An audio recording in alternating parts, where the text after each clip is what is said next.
जय हिंद। इस वीडियो में समझेंगे टेलमिकाइंड H80mg टेबलेट के बारे में और समझेंगे भाई ये टेबलेट का यूज कब किया जाता है, ये टेबलेट किस तरह से काम करती है, हाई ब्लड प्रेशर में डॉक्टर इसको क्यों देते हैं और क्या ये अच्छी है उस चीज में, कितने रुपए की आती है, क्या आगे जाके कभी बंद होगी या नहीं होगी, सब कुछ जानेंगे। वीडियो पूरा देखिएगा। देखिए भैया, टेलमिकाइंड एक ब्रांड आता है मैनकाइंड कंपनी का। ये अलग अलग मिलीग्राम में मिलती है। 20 mg आती है, 40 mg आती है और टेलमिकाइंड H40 भी आती है, H80 भी आती है।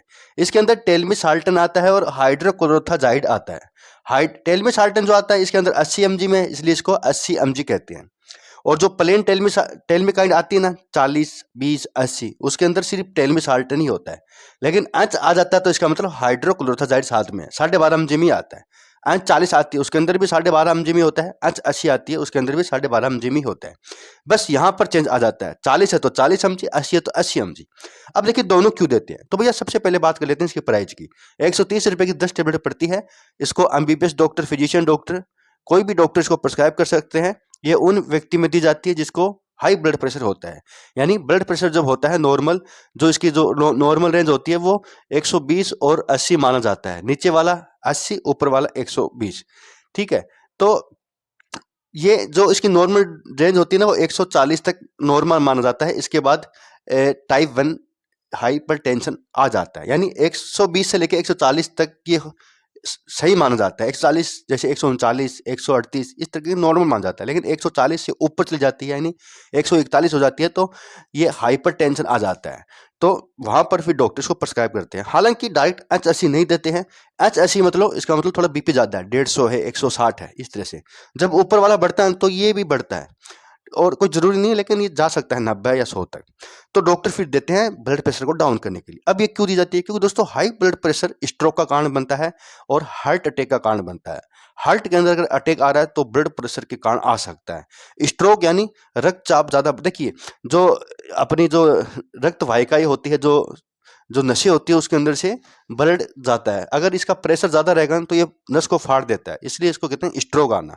तो ब्लड प्रेशर को कंट्रोल करना पड़ता है, तो इस दवा का यूज करने से लिया जाता है। इसकी जो डोज होती है ये दिन में एक होती है, सुबह नाश्ते के बाद होती है। कई बार कुछ पेशेंट में बीपी ज्यादा होने से डॉक्टर सुबह अलग देंगे, शाम को अलग देंगे। तो शाम को भी हो सकती है, लेकिन सुबह कुछ दवाई होगी वो अलग टाइप की, बीपी की अलग होगी।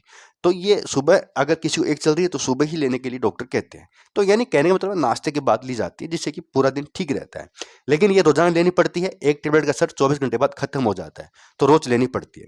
अब जो टेलमिसाल्टन होता है ना दोस्तों, ये ARB होता है, यानी एंजियोटेंसिन रिसेप्टर ब्लॉकर होता है। एंजियोटेंसिन एक एंजाइम होता है जो ब्लड प्रेशर को कंट्रोल करता है, एक हार्मोन होता है। ठीक है, एक हार्मोन को रिलीज करता है जो ब्लड प्रेशर को कम करता है। तो उसको ये ब्लॉकर होता है, इसको कंट्रोल कर कर ये काम करता है, ब्लड प्रेशर को डाउन करता है टेलमिसाल्टन। इनके अलावा हाइड्रोक्लोरोथाजाइड जो होता है ना, ये नमक को पेशाब के थ्रू बाहर निकालता है।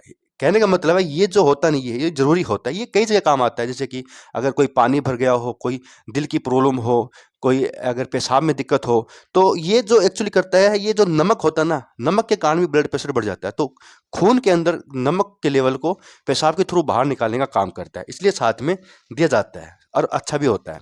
ब्लड प्रेशर के पेशेंट को ये डॉक्टर दे देते हैं। इनके अलावा स्किन स्पेशलिस्ट डॉक्टर भी इसको दे सकते हैं। अलग अलग बीमारियों के अंदर ये काम आ सकता है। ठीक है, तो इस तरह से लिया जाता है। डोज इसकी एक होती है, तो बहुत जरूरी होता है जिसको अगर हाई बीपी है डॉक्टर को दिखा के टैबलेट यूज कीजिएगा। ऐसे नहीं यही करना है, अलग अलग बीपी के हिसाब से मिलीग्राम अलग अलग होता है। तो सब कुछ था टेलमिकाइंड। थोड़े साइड इफेक्ट की जो जान लेते हैं। देखिए, इसको लेने से ना साइड इफेक्ट क्या है कि थकान होती है, या मैग्नीशियम लेवल खून के अंदर कम हो जाता है, बड़ा फटीक होता है, या वॉमिटिंग आना, जी घबराना, इस तरह के थोड़े बहुत हो सकते हैं। चक्कर भी आ सकते हैं। बीपी अगर कम हो जाए तो चक्कर भी आ सकते हैं, ध्यान रखिएगा। अगर बीपी कम हो रहा है ना, तो आपको डॉक्टर को दिखा के आगे जाके बीपी कम हो सकता है, आगे जाके बंद भी हो सकती है। अगर आप अच्छे से एक्सरसाइज कर रहे हो, अच्छी चीज़ें खा रहे हो, रात को खाना कम खा रहे हो, हेल्दी आपकी एक्सरसाइज है, हेल्दी खाना है, आपका बॉडी वेट अंडर कंट्रोल है, तो आगे जाके बंद हो जाएगी। फिर आगे जाके आपको बीपी रेगुलर चेक कराने पर जितना कम होगा ना उतनी जल्दी बंद होगी। तो ध्यान रखिएगा। सब कुछ था। बहुत बहुत धन्यवाद।